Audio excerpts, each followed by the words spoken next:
Tout change. Les saisons, les arbres, le climat, notre corps, nos cellules, notre âge, bien évidemment. Et pourtant, nous pouvons passer 10, 20 ou 30 ans à répéter la même chose, la même peur, la même réaction, la même manière de penser. Alors, une question me vient. Si le changement est la nature même de la vie, pourquoi avons-nous parfois tant de mal à changer? Et surtout, faut-il vraiment chercher à tout changer en nous? Peut-être que la vraie question n'est pas seulement est-ce que je peux changer, mais qu'est-ce qui mérite réellement d'être changé? Qu'est-ce que je dois au contraire complètement accepter? Et comment faire la différence?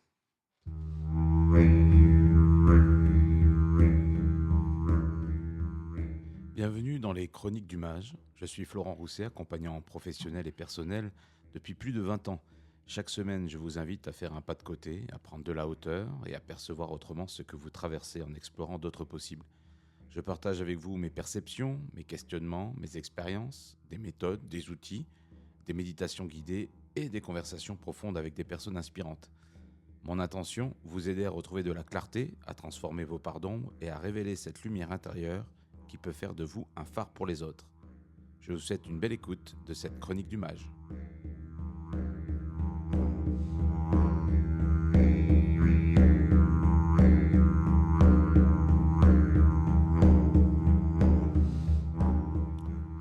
Alors aujourd'hui, j'ai le plaisir de réaliser cette chronique du mage dans l'endroit où je travaille régulièrement, dans l'endroit où je prépare aussi ces chroniques, dans ma véranda. Il y a un peu de bruit, effectivement, de travaux dehors. Voilà, donc je me suis mis dans cet endroit. Je vous partage un peu aussi mon intimité. Et c'est dans cet endroit qu'on va se retrouver pendant les 30, 40 minutes que dure cette chronique. Alors, la dernière fois, nous avons effectivement parlé du karma. Le karma existe-t-il? Et comment le karma se crée. Nous avons parlé aussi peut-être, là on en est à la 10e chronique et ah oui, on avait parlé des schémas répétitifs, pardon, la dernière fois, des choses qui se répètent et des choses qu'on peut changer et de ce qu'on ne peut pas changer. Donc on s'était resté sur cette question, est-ce qu'on peut vraiment changer? Quelles sont les choses qu'on peut changer? Alors il y a comment faire pour changer, mais aussi qu'est-ce qu'on peut changer? Qu'est-ce qu'il est bon de changer? Comment repérer qu'est-ce qui peut changer en soi? Comment s'y prendre? Est-ce que ça demande de l'énergie? Est-ce que ça demande de l'effort? Est-ce que ça peut être facile? Et comment faire preuve de discernement sur ce que je peux changer et sur ce que je peux pas changer. Premier point que j'ai envie d'aborder avec vous, déjà, je suis très très content de vous retrouver. Et déjà pour cette, on souffle simplement la 10e de cette chronique du mage. Mais ça me fait plaisir de vous retrouver chaque semaine, hein, quasiment, hormis quelques exceptions. Alors tout est déjà changement. On sait que une des lois de la nature, c'est cette fameuse impermanence des choses. L'impermanence, on le voit aujourd'hui, on est dans un monde très très mouvant.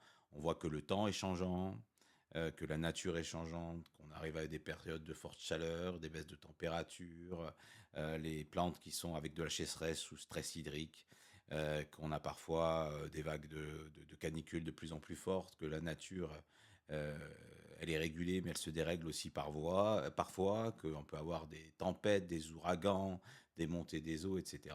Et puis à l'intérieur de soi aussi, tout est changement. Donc on a un cycle continuel, hein, il y a le fameux cycle des saisons. Naître, croître, décliner, disparaître, renaître, cette fameuse impermanence des choses. Mais c'est également pour le cas pour nous en tant qu'individu. On ne cesse de changer. Vous savez qu'à chaque instant, vous avez des cellules qui meurent et puis d'autres qui naissent. Et ça, quasiment tout au cycle, dans le cycle tout au long de notre vie. Et notre corps, lui, change sans cesse.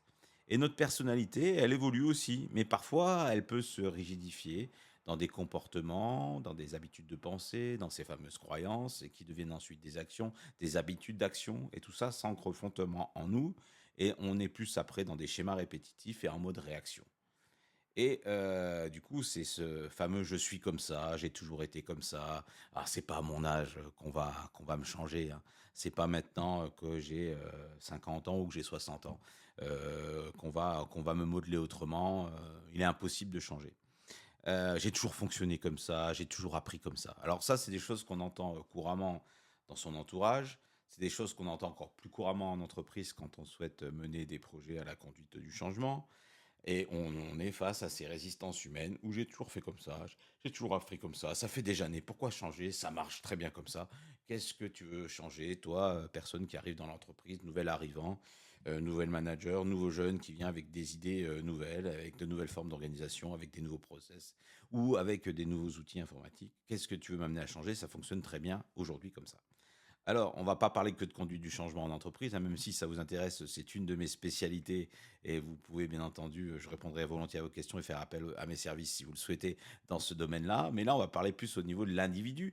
Mais toutes les formations en fait que je démarre en entreprise sur la conduite du changement ou les accompagnements, je les démarre toujours par comment vous, en tant qu'individu, vous êtes face au changement. Quelles sont vos réactions? Quelles sont vos résistances? Racontez-moi des changements que vous avez vécus, des changements que vous avez choisis, des changements que vous avez subis.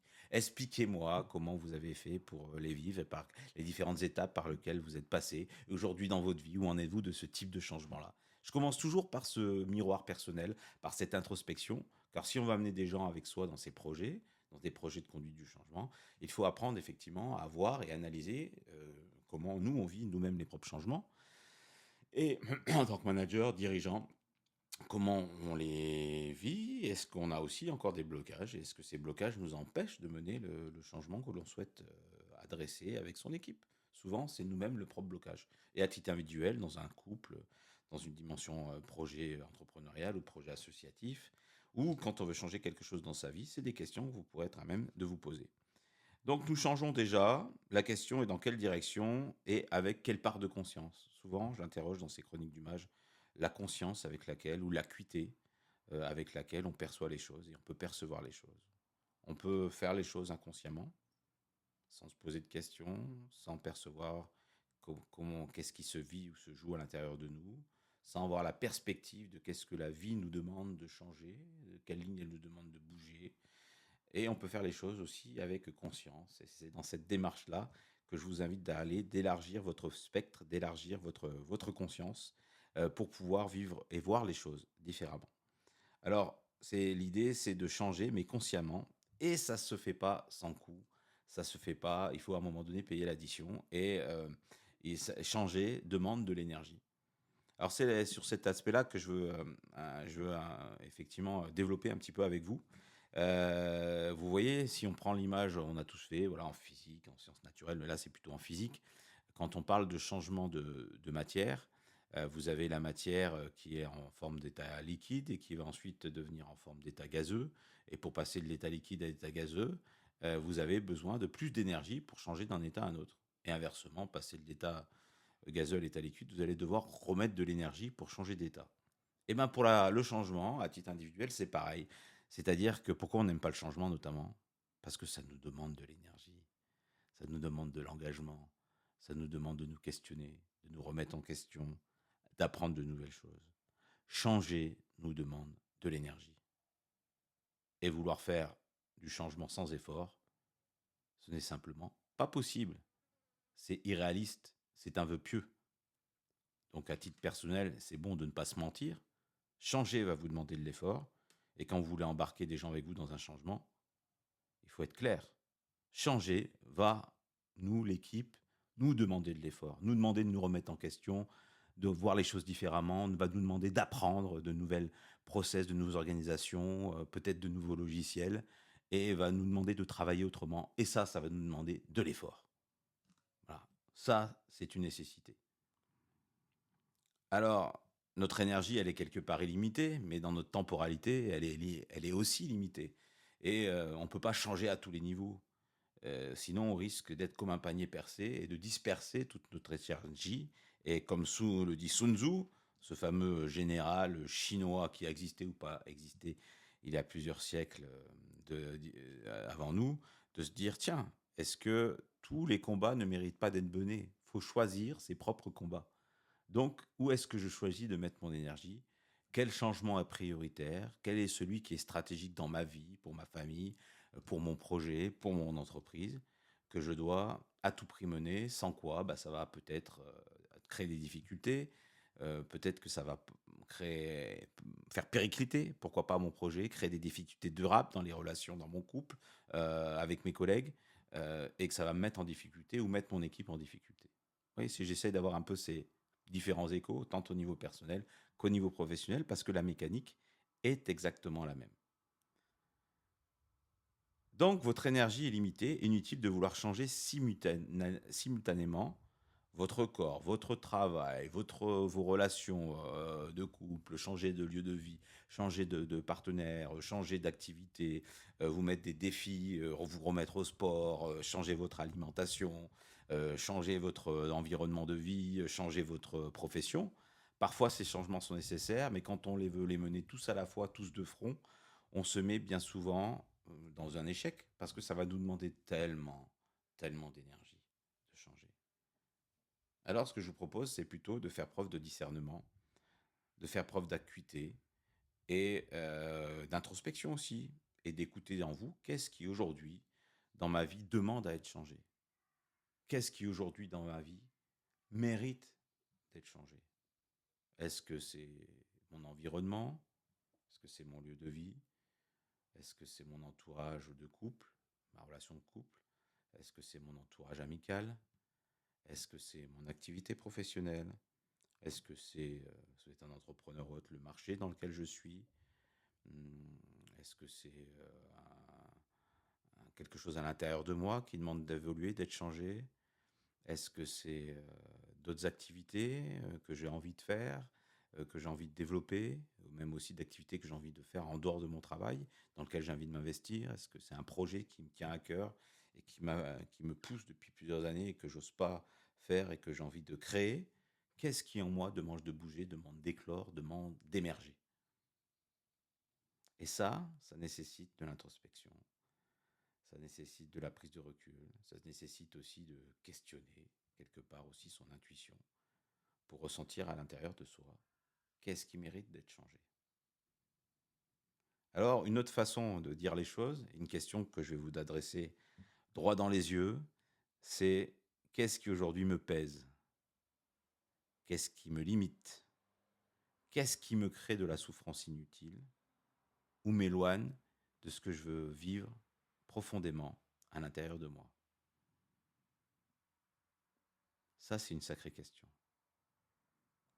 Et si vous répondez à cette question-là, ici et maintenant, vous pouvez vous la noter, vous pouvez mettre la vidéo, le podcast en pause. Je vous invite vraiment à prendre quelques instants à réfléchir profondément en vous et être sincère avec vous-même pour répondre à cette question-là. Et vous aurez déjà une piste concrète, précise, de ce que la vie a envie de faire évoluer, éclore, changer en vous, et qui est vraiment important pour vous. Parce que changer, ça va vous demander de l'énergie. Et donc changer consciemment ne fait pas du coup sans coup, et donc c'est choisir quelque part ses combats. Changer ce qui compte vraiment plutôt que faire de soi un chantier permanent qui a besoin de tout changer, qui est en quête personnelle, en quête amoureuse, en quête d'un travail qui a du sens, en quête d'un lieu de vie qui nous épanouisse vraiment de manière absolue, en quête de relations idéales. L'idéal n'existe pas. L'idéal est parfois nécessaire pour se projeter, mais ce qui est important, c'est d'accepter ce qui est. Alors, on parlera de l'acceptation, on parlera du lâcher-prise aussi dans une prochaine chronique, et de sentir en soi qu'est-ce qui a besoin vraiment d'être changé, parce que ça ne correspond plus à ma manière d'être.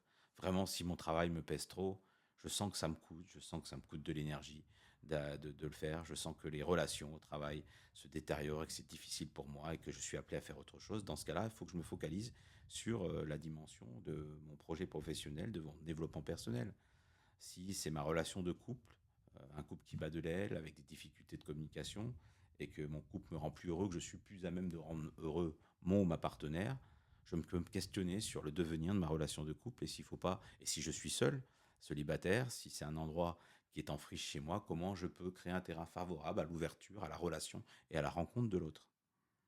Ça peut être la relation avec ses enfants, que j'ai envie d'améliorer, que j'ai envie de développer, que j'ai envie de créer davantage de liens, de connivence, de proximité, et comment je peux la développer aujourd'hui, concrètement, à petits pas, par petits pas, et améliorer cette relation-là et avoir une relation plus harmonieuse avec mes enfants, par exemple, ou l'un de mes enfants. Ça peut être le cas dans une entreprise. Qu'est-ce qui, dans mon entreprise, j'ai vraiment envie d'apporter comme changement nécessaire qui est indispensable au bon développement dans ma entreprise ou à sa pérennité et qu'il est absolument nécessaire que j'adresse, et qu'est-ce qu'au contraire est secondaire, d'un autre plan, peut-être futile quelque part, et qui ne mérite pas mon attention aujourd'hui à l'instant T, que j'y mette toute mon énergie. Donc il faut choisir ses combats. Parce que changer ce qui compte vraiment, plutôt que, je disais, de faire de soi un chantier permanent. Et le discernement précède cet effort-là. Et une fois que vous avez choisi ce que vous voulez adresser dans votre vie, la direction que vous voulez prendre, il faut que ce changement devienne suffisamment désirable. Il faut que vous en ayez vraiment la motivation à l'intérieur de vous. Il faut que vous sentiez ce feu sacré et cette foi que vous allez y arriver et que ce changement-là est nécessaire, vous apportera du bon. Si vous n'avez pas cette foi à l'intérieur de vous, ça va être plus compliqué de vous emmener vous-même durablement dans ce changement-là, de poser les actes nécessaires. Et ce sera aussi compliqué, difficile, si vous êtes dans une posture de chef de projet, de manager ou de dirigeant, d'emmener vos équipes à changer si vous-même, vous n'avez pas ce feu sacré et si vous ne voyez pas tous les bénéfices que ce changement-là peut vous apporter. Alors, effectivement, pour changer, il faut voir l'autre rive, il faut voir la destination, il faut voir ce que va vous apporter quand vous serez là-bas. Qu'est-ce que ça va changer pour vous? C'est cette fameuse balance qu'on appelle la balance coût-bénéfice. Tant que je vois que mes coûts sont supérieurs à mes bénéfices, je ne ferai pas le changement. À partir du moment où les coûts et les bénéfices s'équilibrent, bon, le changement n'opère toujours pas, c'est une forme de statu quo. Les choses restent inchangées, je balance sans arrêt de l'un à l'autre. Oui, j'irai bien vers cette direction, mais finalement pas, ça balance de l'un à l'autre. Et à partir du moment où vous avez les bénéfices en perception qui sont supérieurs aux coûts, là, vous allez pouvoir engager le changement. Vous allez pouvoir vous mettre en dynamique parce que vous aurez perçu de manière concrète et palpable l'intérêt que vous avez à aller sur l'autre rive, c'est-à-dire l'intérêt que vous avez profondément à changer. Alors, je vais vous donner un exemple personnel, un exemple concret, des exemples d'entreprises, je pourrais vous en donner des dizaines pour toutes les entreprises que j'ai pu accompagner à titre individuel, des managers, des chefs de projet, des dirigeants d'entreprise ou des équipes. Là, je choisis de vous donner un exemple vraiment plus personnel dans ces chroniques du mage, qui revêtent une dimension beaucoup plus personnelle. Là, je vais vous parler de ce que je fais actuellement. Là. En ce moment, quand j'enregistre mes chroniques, je suis dans un séminaire international de Dai Toryu Aikijujutsu qui a lieu ici, même dans notre dojo à Besançon. Nous sommes une cinquantaine avec une trentaine d'étrangers.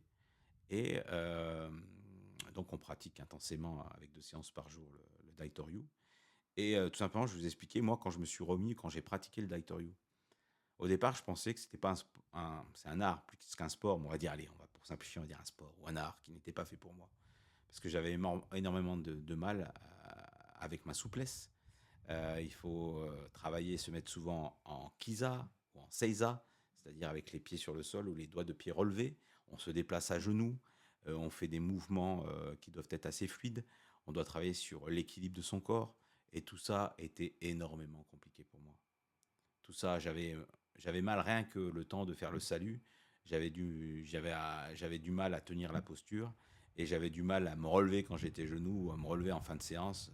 Vraiment, ça a été, on va dire, allez, la première année très, très, très compliquée pour moi, à tel point que je disais à mon épouse avec qui je pratiquais cet art-là que non, mais je crois que c'est pas fait pour moi. Je crois que mon corps n'est pas fait pour ça. Je crois que je n'aurais pas la capacité de m'adapter, de changer de manière aussi profonde pour pouvoir pratiquer cet art. Eh bien, au fil du temps, au fil des premiers mois de la première année, j'ai vu à quel point c'était bénéfique pour moi de le pratiquer. J'ai vu commencer mon corps à s'assouplir, commencer à trouver les mouvements qui sont plus fluides, commencer à avoir une meilleure coordination, commencer à pouvoir tenir les postures de Seiza ou de Kiza et me déplacer à genoux de manière beaucoup plus fluide. Et j'ai vu les bénéfices que ce sport avait sur moi, à la fois sur mon mental, sur ma posture, bien sûr, sur ma gestion des émotions, sur la manière d'appréhender la vie, tous ces impacts sur ma vie, mais aussi simplement physiquement sur ma structure et ma posture même qui, au bout de quelques années, a changé. Même la manière de me tenir, la manière de marcher, la manière d'être avait été façonnée par cette pratique au dojo toutes les semaines. Et donc, j'ai vu tout le bienfait et ça m'a donné l'énergie pour poursuivre, pour continuer. Voilà, pour ensuite, au bout de quasiment une dizaine d'années, pratiquer et toujours me perfectionner et transmettre à de nouveaux pratiquants ma passion et ce que j'ai pu et ma perception et ma sensibilité, ce que j'ai pu apprendre dans cet art-là. Et c'est devenu quelque chose qui aujourd'hui m'habite et me motive. Donc j'ai vu que les bénéfices étaient largement supérieurs aux coûts à tout ce que ça m'avait coûté en termes de courbatures, en termes de difficultés, en termes de souffrance aussi. Et que ce changement-là était nécessaire et m'apportait du bon dans ma vie. Et ça m'a remis dans la dynamique de faire du sport que je pratique beaucoup plus aujourd'hui, de manière générale. Voilà donc un exemple concret que je voulais partager avec vous. Et puis on peut voir aussi, si vous êtes plutôt fan là, sur les réseaux sociaux, c'est la mode en ce moment aussi du trail ou de l'ultra-trail. Puis une expérience scientifique qui est menée aussi en ce moment par des chercheurs, de prendre quelqu'un à Kidam, un peu comme moi, qui fait pas beaucoup de sport, de le remettre au sport et d'en faire un ultra-trailer pendant un an et d'arriver à cet objectif-là. Donc bien sûr, bah, petit à petit, la personne, il faut lui montrer les bénéfices qu'elle aura, avoir un corps plus dynamique, avoir un meilleur souffle, avoir beaucoup plus de souplesse, avoir beaucoup plus d'endurance, à se sentir mieux, à mieux dormir, etc., avoir davantage de tonicité. Et tout ça, petit à petit, en lui montrant les bénéfices concrets, en les vivant dans son corps, ça va motiver la personne et les bénéfices seront supérieurs au coût. Et la personne pourra maintenir son effort parce que ça va lui coûter de l'énergie, du temps, de devenir quelqu'un qui était sur son canapé, je caricature, à regarder Netflix, à quelqu'un qui, un an après, va courir un ultra-trail de 80 km. Alors certes, tu auras des étapes, des entraînements, changement de l'alimentation, entraînement progressif, augmentation de la difficulté pour arriver à ce niveau-là. Comme moi aujourd'hui aussi, je peux le vivre. Au départ, une séance de 2 heures par semaine, c'était beaucoup déjà. Et aujourd'hui, j'arrive à faire, ça c'est mon troisième séminaire comme ça international, et de pouvoir faire 4 heures de pratique par jour, plus les échauffements, et arriver à tenir ça sur 6 jours. Et je ne peux m'en penser totalement incapable. Mais seulement, j'ai appris, et puis mon corps s'est façonné, et puis j'ai vu les bénéfices, et j'ai appris aussi à récupérer, j'ai appris à m'étirer, j'ai appris aussi à préserver aussi ma ressource pour pouvoir arriver aujourd'hui à tenir ce rythme-là. Donc, pour changer, il faut voir l'autre rive, il faut voir la perspective, il faut avoir envie du changement. Et si vous voulez emmener aussi vos équipes dans un changement, mais il faut donner aussi envie à vos équipes de changer et leur montrer tous les bénéfices qu'ils auront à travailler différemment, à utiliser de nouveaux outils, à adopter de nouveaux process, à trouver une autre forme d'organisation, à collaborer différemment, à revoir leur façon de faire et leur montrer les bénéfices que ça leur a. Alors des fois, on n'a pas les bénéfices concrets tout de suite. Il faut arriver à motiver l'équipe à se projeter sur les bénéfices supposés et puis petit à petit à aussi conscientiser, célébrer les bénéfices qu'on obtient au cours du temps sur le chemin, sur la route et célébrer les réussites. Ça aussi, c'est une manière de renforcer cette foi, cette confiance, cette motivation. Voilà.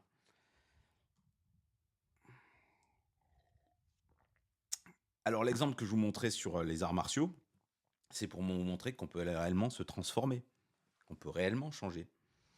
Je peux aussi vous partager un autre exemple. Dites-moi aussi en commentaire là si ces exemples-là vous parlent, si vous j'ai pas envie d'être nombriliste non plus dans mon approche, mais si en tout cas ça vous aide à vous transposer, ça vous donne une parole concrète. J'ai envie de donner une parole qui inspire, en tout cas au minimum concrète. Et du coup, un autre exemple, c'est quand j'ai changé, aussi de posture dans ma vie professionnelle. J'ai commencé en tant que salarié, puis ensuite, je me suis devenu directeur associé d'une agence de conseil en communication. Donc déjà, ça m'a demandé une autre posture, de me questionner sur l'entreprise, un peu sur sa gestion, sur son évolution, sur la relation avec les clients, sur son développement, sur la relation avec les collaborateurs. Donc voilà, ça m'a mis déjà dans une certaine dynamique. Et puis ensuite, ben, j'ai senti un changement, un appel à l'intérieur de moi. Ma vie, les synchronicités, mon intuition m'amenait, au bout de 15 ans d'association dans cette agence de communication, à vivre autre chose. Et donc, là, j'en parlerai dans une autre chronique sur les intuitions, les synchronicités. Mais en tout cas, j'ai été appelé à vivre autre chose et j'ai eu le courage de faire le changement et de devenir, de me former au coaching professionnel. Et là aussi, ça a été une longue période de changement que j'ai vécu pendant une formation qui a duré 10 mois. Et puis, pour apprendre la posture, d'être à l'écoute, la posture, de fixer un cadre, d'accompagner l'autre, de le questionner, de faire l'effet miroir, d'accompagner l'autre aussi dans les changements et cetera. Et après apprendre à accompagner les entreprises, accompagner les équipes. Et puis je me suis aperçu très, très vite aussi qu'avant j'étais directeur, mais salarié et que d'un coup, j'étais, ce qu'on appelle travailleur non salarié, dirigeant de ma propre société, même si c'est une petite structure et que je devais aussi apprendre davantage cette posture entrepreneuriale, avoir un projet, une vision, une stratégie, voilà, faire face à des difficultés aussi, des investissements, des difficultés financières et j'ai dû passer de cette posture, de directeur associé à la posture d'entrepreneur à la tête de sa propre entreprise. Et ça, on m'avait pas appris ça forcément dans ma formation de coaching. Et ça, j'ai allé chercher ses propres clients dans un secteur d'activité totalement différent. Et ça, j'ai dû l'apprendre. Et ça a été un changement nécessaire. Et aujourd'hui, il m'a fallu plusieurs années déjà pour incarner ma posture de coach, d'accompagnant, et plusieurs années pour incarner aussi ma posture d'entrepreneur. Alors, on a toujours à se parfaire. On n'est jamais arrivé à destination. Mais aujourd'hui, j'incarne davantage ma posture d'accompagnant, coach professionnel, autant qu'accompagnant, comme je dis, dans une spiritualité. Si j'assume aujourd'hui le mot, une spiritualité incarnée. Et je suis davantage aujourd'hui entrepreneur que j'y étais il y a 15 ans ou que je l'étais il y a 10 ans.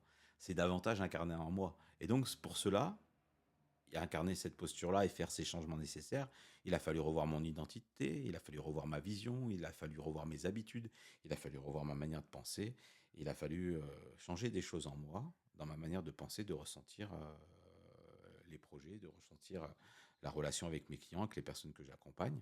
Bien entendu, il a fallu revoir l'image que j'avais de moi-même, reprendre une place, trouver la contribution et ma singularité que je souhaitais apporter.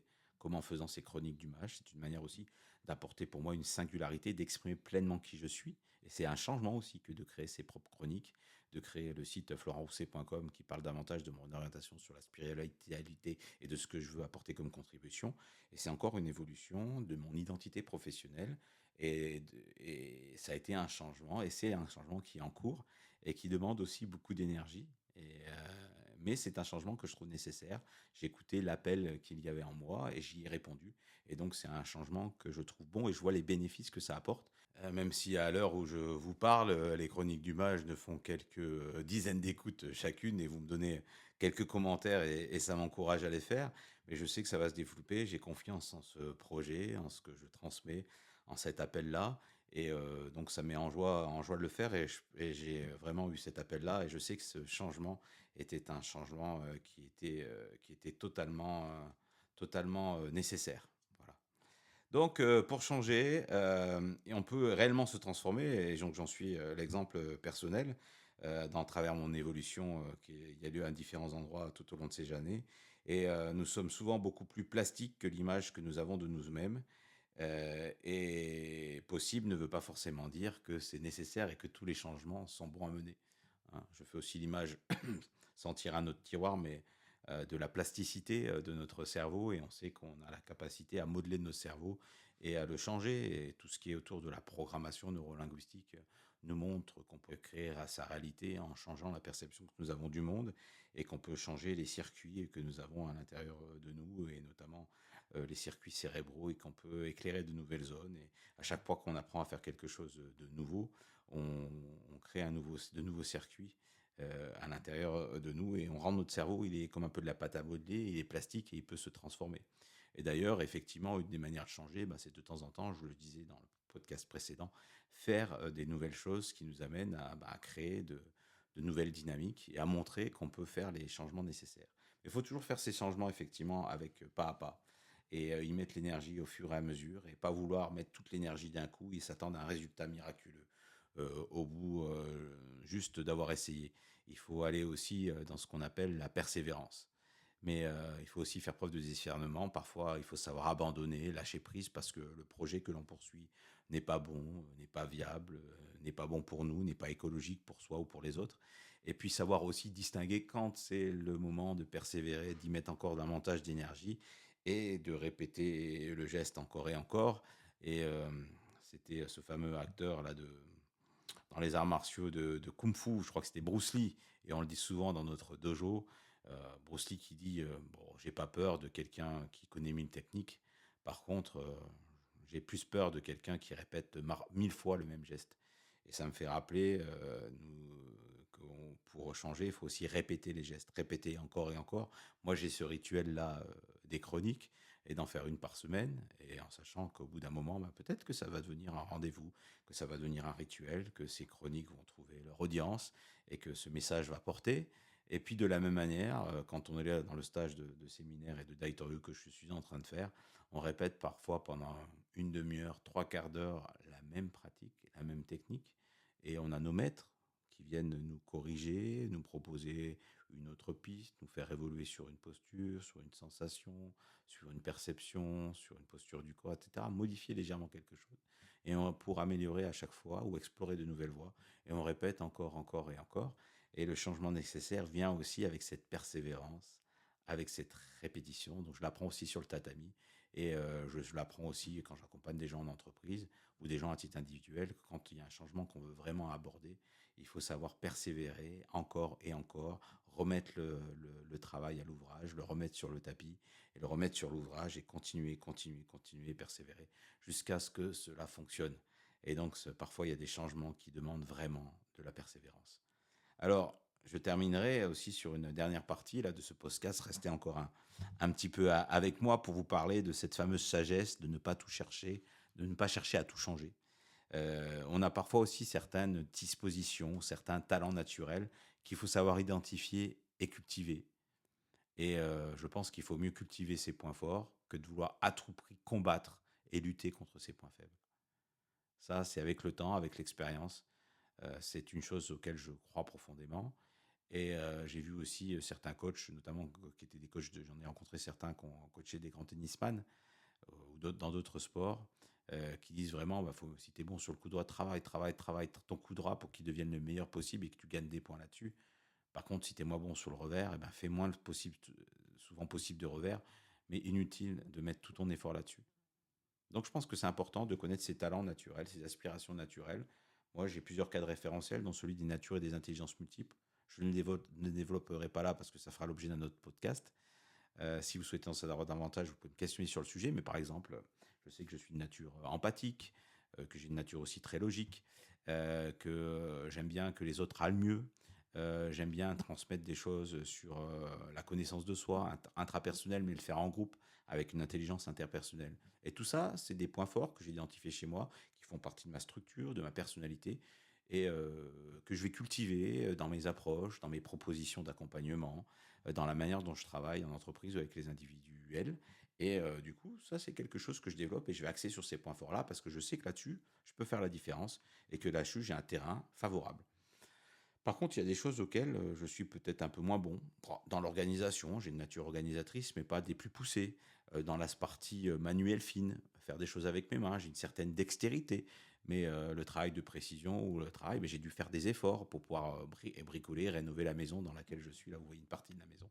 Mais pouvoir bricoler et assumer cette maison-là, et puis l'entretenir et la rénover, j'ai dû apprendre aussi, mettre beaucoup plus d'efforts que quelqu'un qui aurait déjà cette fibre naturelle. Mais là, encore une fois, il faut choisir ses combats parce que développer un talent qui n'est pas le nôtre va nous demander beaucoup plus d'énergie que de développer un talent qui est naturel pour nous. Alors parfois, il faut savoir repérer dans sa vie personnelle ou professionnelle qu'est-ce qui mérite l'effort que je dois mettre pour développer un talent qui n'est pas forcément naturel chez moi, mais qu'il est nécessaire que j'améliore un peu. Parce que si je ne suis pas, par exemple, une intelligence interpersonnelle de relation, de communication ou émotionnelle très développée, si je suis un accompagnant, ça va poser problème. Si je suis quelqu'un dans la relation d'aide, ça va poser problème. Si je suis un manager, ça va poser problème. C'est pour ça que j'accompagne et que je forme aussi des managers qui n'ont pas forcément cette fibre de manière naturelle. Parce que ceux qui sont là, l'intelligence émotionnelle, relationnelle, cette facilité de contact, de relations humaines, même sans formation managériale, s'en sortent plutôt de manière intuitive assez bonne et se débrouillent et trouvent des issues et arrivent à gérer leurs équipes.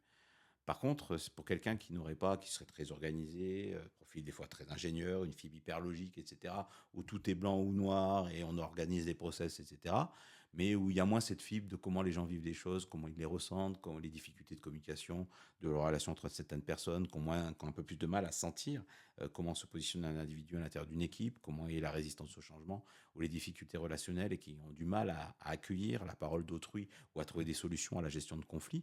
Là, c'est plus problématique. Et certes, c'est pas une compétence naturelle chez eux. Ils pourront jamais la développer pour devenir le meilleur à ce niveau-là. Par contre, de développer et de mettre un peu d'effort pour changer un peu à cet endroit-là, pour développer un peu plus son écoute, pour développer un peu plus l'art de la relation, de la communication, pour écouter un peu plus les personnes avec qui ils travaillent et qu'ils accompagnent en tant que manager ou dirigeant, bah, c'est nécessaire. Ça peut apporter du mieux pour eux et pour les autres et le fonctionnement de leur équipe ou de leur entreprise. Donc parfois, il faut savoir aussi se faire un peu violence et développer des compétences qui ne sont pas forcément naturelles chez soi. Mais il faut bien les discerner, bien les choisir. Et il faut faire le step nécessaire pour améliorer les choses, pour que ça soit plus fluide pour nous et pour les autres, sans forcément mettre la barre trop haute, parce que ça va nous demander beaucoup, beaucoup d'efforts pour arriver à un niveau qui sera beaucoup moindre que quelqu'un qui a cette compétence de manière naturelle. Moi, j'irai pas plus loin sur ce sujet-là des intelligences et natures multiples, mais je dirais simplement développer vos forces, travailler suffisamment les fragilités lorsqu'elles nuisent à votre relation, à votre rôle, à votre santé ou à votre liberté d'action. Et ne pas vouloir tout vouloir changer à l'extérieur et changer ce qui vous emprisonne et accepter ce qui aussi fait partie de vous et ce qui ne peut être changé ou ce sur quoi vous n'avez pas la main. Et parfois, essayer aussi de cesser de forcer. Et on s'aperçoit dans les arts martiaux que dès qu'on force, dès qu'on utilise sa force contre l'autre et non plus avec l'autre, quand on fait aiki, c'est qu'on est avec l'autre, en union avec l'autre et qu'on utilise l'énergie de l'autre et qu'on parle le même langage, là c'est fluide. Là, on arrive à faire des choses extraordinaires, on arrive à mobiliser la personne qui est en face de nous, comme on arriverait à mobiliser son équipe pour aller vers un projet ou à réaliser ses propres projets personnels. Et quand on est à contre-courant, qu'on résiste, qu'on se contracte, qu'on se bloque, qu'on essaye de passer avec force, on va toujours trouver personne plus forte face à soi. On va toujours solliciter des freins chez l'autre et on va créer des circonstances qui ne seront pas forcément favorables et pas forcément fluides au projet que l'on veut accomplir. Donc ça nécessite de changer, d'y mettre de l'énergie, mais sans forcer. De savoir aussi laisser les choses se faire, laisser les choses fluides se débloquer elles-mêmes, d'observer là où est-ce que la vie a envie de nous emmener, où le courant va, sans créer de résistance. Sans créer de résistance en soi, de créer de la résistance dans ses projets, dans la relation avec les autres. Donc respirer, relâcher, laisser le mouvement se faire, et ça c'est une chose essentielle, alors que j'apprends bien sûr sur le tatami, dans les arts martiaux, et que j'invite aussi à transposer dans la vie personnelle et la vie en entreprise. Alors on arrive à la conclusion de cette chronique du mage sur peut-on vraiment changer. En conclusion, alors peut-on vraiment changer? Oui, notre corps, j'en suis la preuve, peut changer, nos habitudes, nos comportements, notre façon de penser et même certaines parts de notre identité peuvent profondément changer, évoluer au fil du temps. Mais la sagesse n'est peut-être pas de chercher à tout transformer. Elle consiste à savoir où mettre notre énergie, ce qui mérite notre persévérance et ce qui mérite aussi de cesser de combattre et ce qu'il faut aussi lâcher complètement.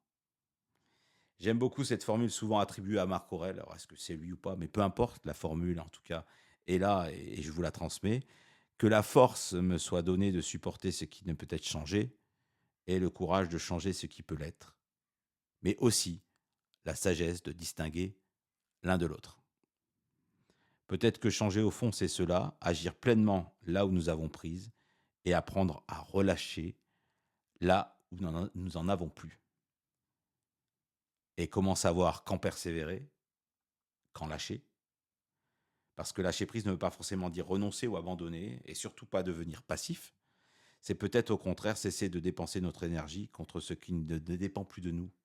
Cesser de vouloir imposer une direction à ce qui est déjà en train de s'accomplir autrement. Alors, dans la prochaine chronique du mage, je vous proposerai d'explorer cette question. Lâcher prise, renoncer, faut-il renoncer ou cesser de résister? Je vous remercie sincèrement pour votre écoute. Prenez soin de vous. N'hésitez pas à revenir vers moi, à me questionner sur ces sujets-là. J'ai une passion et un plaisir à vous répondre. Et je vous dis à bientôt dans une autre chronique du mage.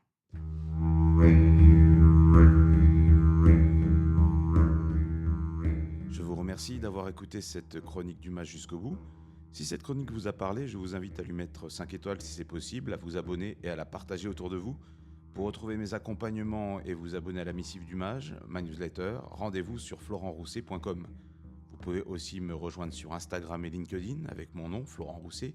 Écrivez-moi, je y réponds à tous vos messages. Vos questions et vos partages nourriront les prochaines chroniques du mage. Je vous dis à bientôt.